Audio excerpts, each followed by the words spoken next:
Ce n'est que dans la seconde moitié du siècle dernier que des explorateurs blancs pénétrèrent au cœur de l'Afrique, dans la région que nous appelons aujourd'hui Katanga.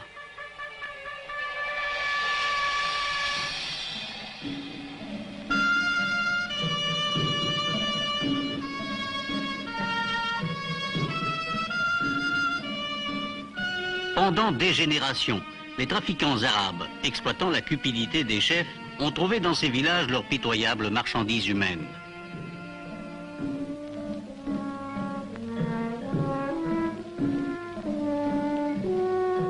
Constamment menacée, mal nourrie, décimée par les maladies, ignorante et superstitieuse, cette population semblait figée dans un immobilisme séculaire.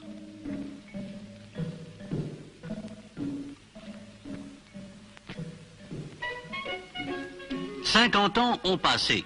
Quelques hommes venus de la lointaine Europe ont vaincu des difficultés qui paraissaient insurmontables. Une puissante industrie s'est créée de toutes pièces en quelques années, appelant au travail des milliers d'indigènes et de Belges. Mais la tâche la plus difficile, la plus exaltante aussi, a été d'apprendre à des hommes et à des femmes sortis d'un autre âge tout ce que des siècles de progrès nous ont rendu familiers et que nous appelons civilisation. Cette tâche, l'industrie minière l'a entreprise.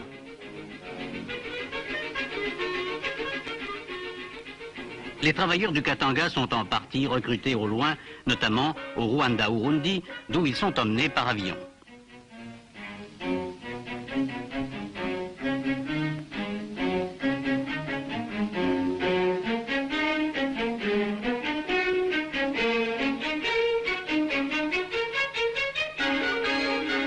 Avant de s'embarquer, ils ont reçu dans des chantiers d'apprentissage un début de formation professionnelle. Curieux et un peu émus, les voici descendant avec leur famille sur l'aérodrome d'Elisabethville.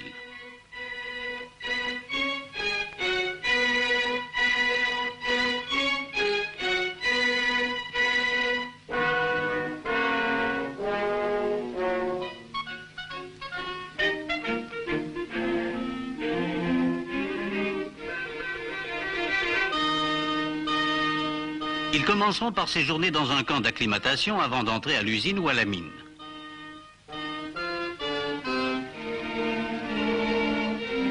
Des objets de première nécessité leur sont distribués.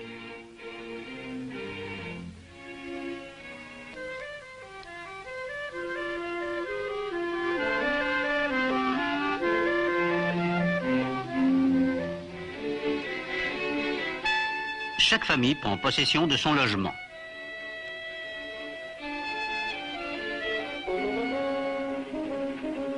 Les 22 000 travailleurs de l'industrie minière du Haut-Katanga vivent dans des cités construites à leur intention.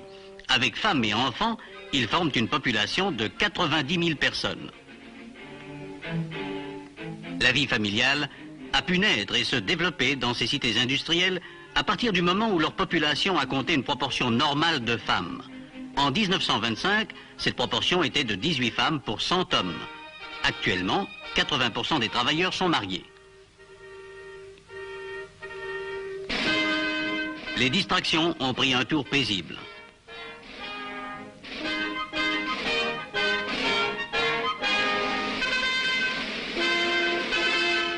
Les dimanches d'Afrique ressemblent désormais aux dimanches d'Europe. Promenade.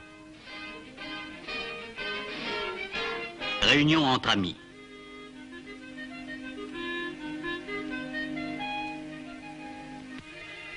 Des jardins d'enfants au cours pour adultes, l'enseignement a été fortement développé.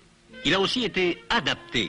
On fait moins appel à la mémoire des élèves, on exerce davantage leur esprit. « 3 000 bambins fréquentent les jardins d'enfants. 15 000 garçons et filles suivent les cours de l'école primaire.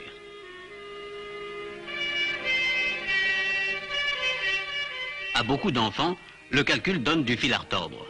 On lui a réservé une part prépondérante, mais sous une forme aussi concrète que possible.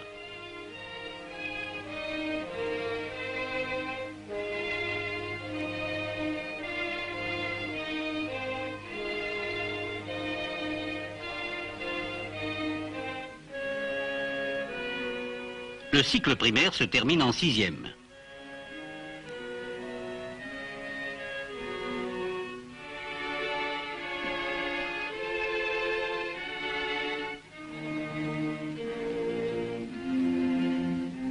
Après l'école primaire, les enfants ont accès à une école pré-professionnelle.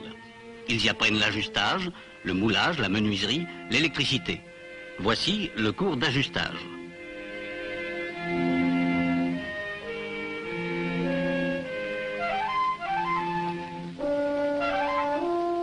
À Rouet, un internat forme des moniteurs de l'enseignement et des ouvriers qualifiés au terme de 5 années d'études.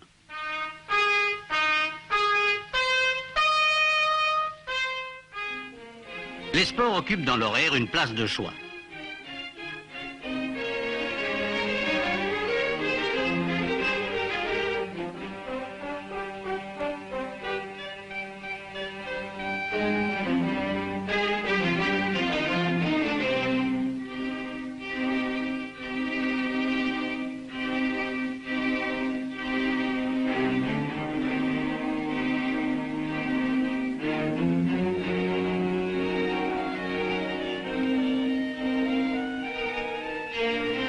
Quel chemin parcouru en une génération par la population bantoue. L'effort d'éducation a réussi à éveiller le sens du raisonnement, à susciter la curiosité intellectuelle.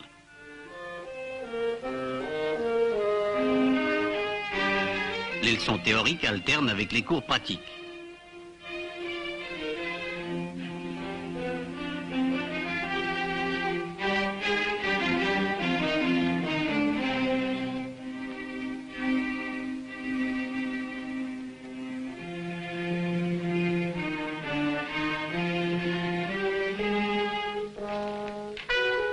Les adultes à qui la formation générale a manqué ont à leur disposition des écoles du soir.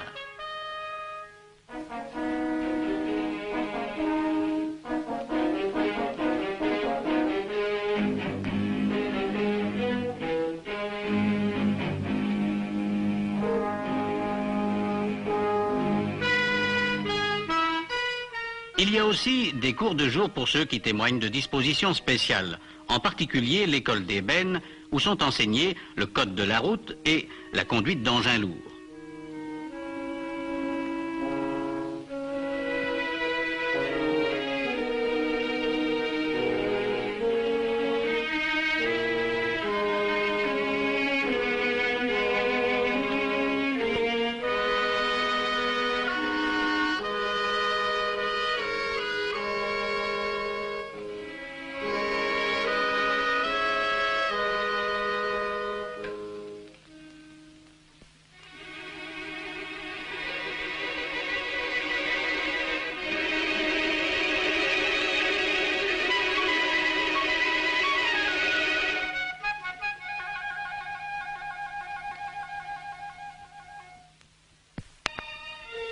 Autre aspect des préoccupations sociales, les hôpitaux.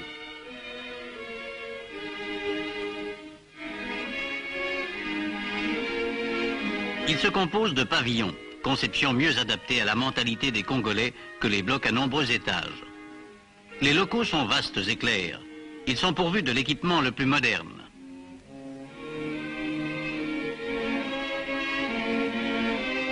Radiographie. Anesthésie. Voici la maternité de l'hôpital de Jadotville.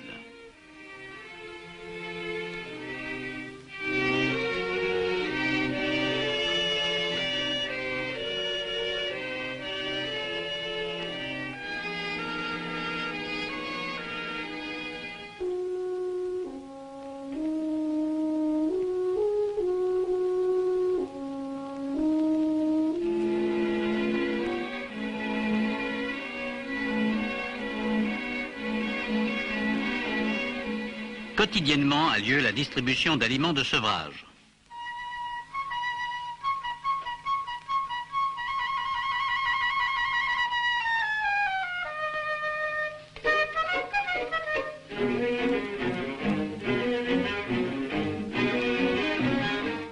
L'œuvre pour la protection de l'enfance noire conseille les futures mamans et assure la surveillance médicale des mères et des enfants.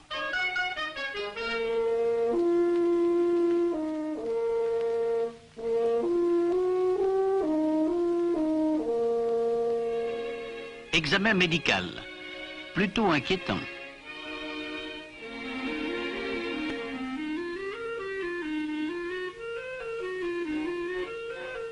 Les enfants qui ont eu le malheur de perdre leurs parents sont recueillis par l'orphelinat. Ils y retrouvent l'insouciance de leur âge.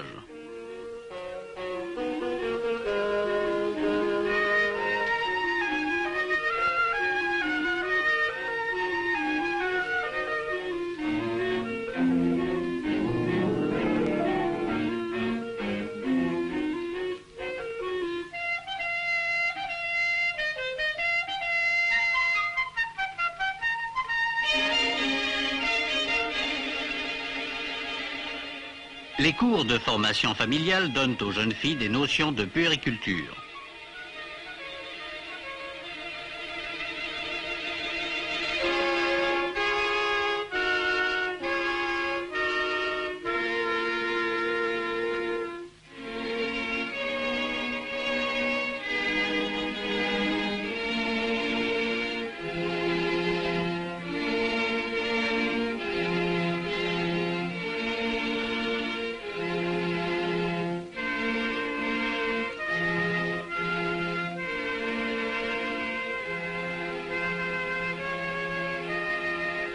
Leurs gestes ne sont-ils pas ceux des jeunes filles de chez nous, des jeunes filles du monde entier?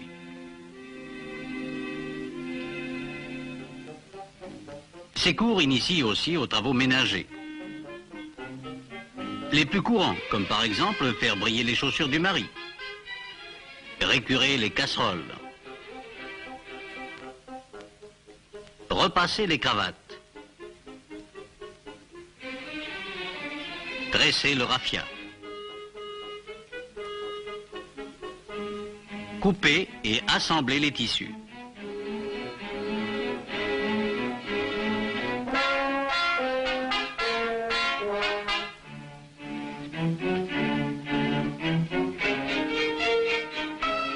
On a même songé à apprendre aux ménagères comment choisir et acheter. Et c'est sans doute le plus amusant. Mais il faut encore savoir repriser les chaussettes, coudre un fond de culotte,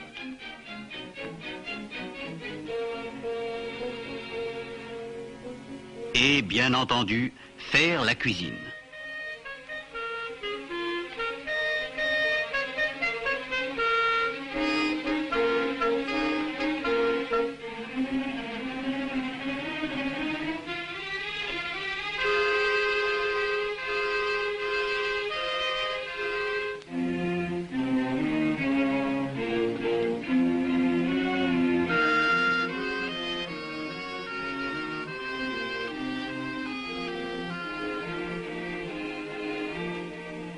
L'art culinaire local s'enrichit des traditions européennes à la satisfaction générale, semble-t-il.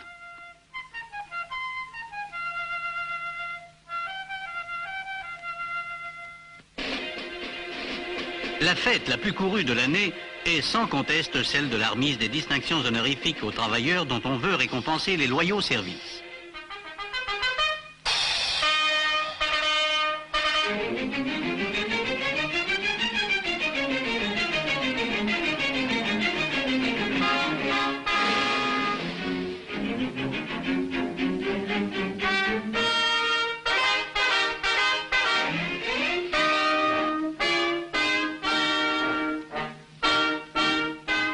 La personnalité des Bantous stabilisés au service d'une entreprise s'affirme et se développe. Les meilleurs d'entre eux acquièrent en même temps qu'une formation professionnelle la dignité et la conscience du vrai travailleur.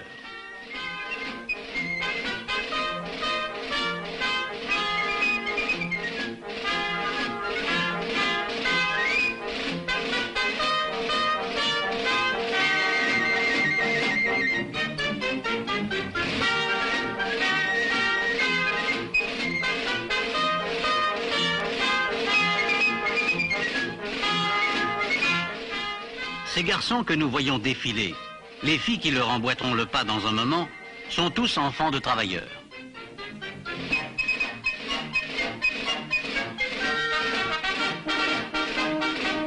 Leur fierté éclate.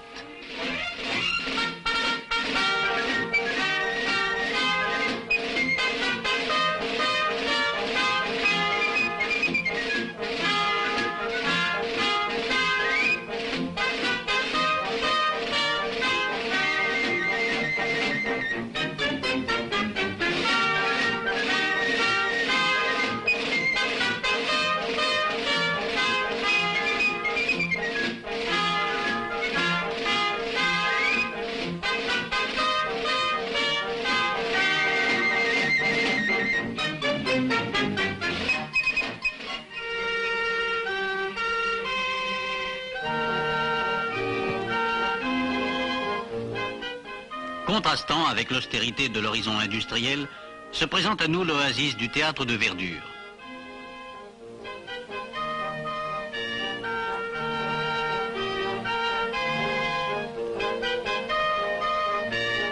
La foule s'y presse pour assister à la fête scolaire offerte par les enfants aux travailleurs décorés.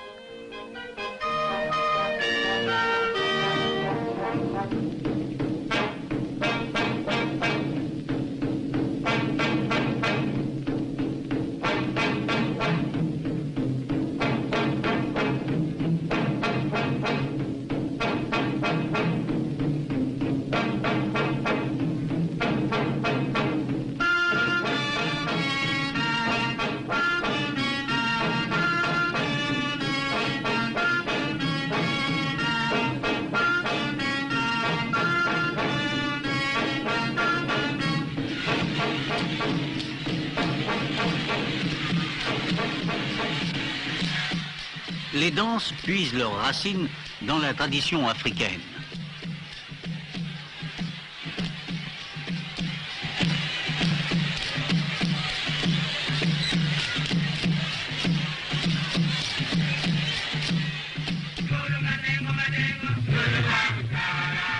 La renommée des petits chanteurs à la croix de cuivre a franchi les frontières du Katanga.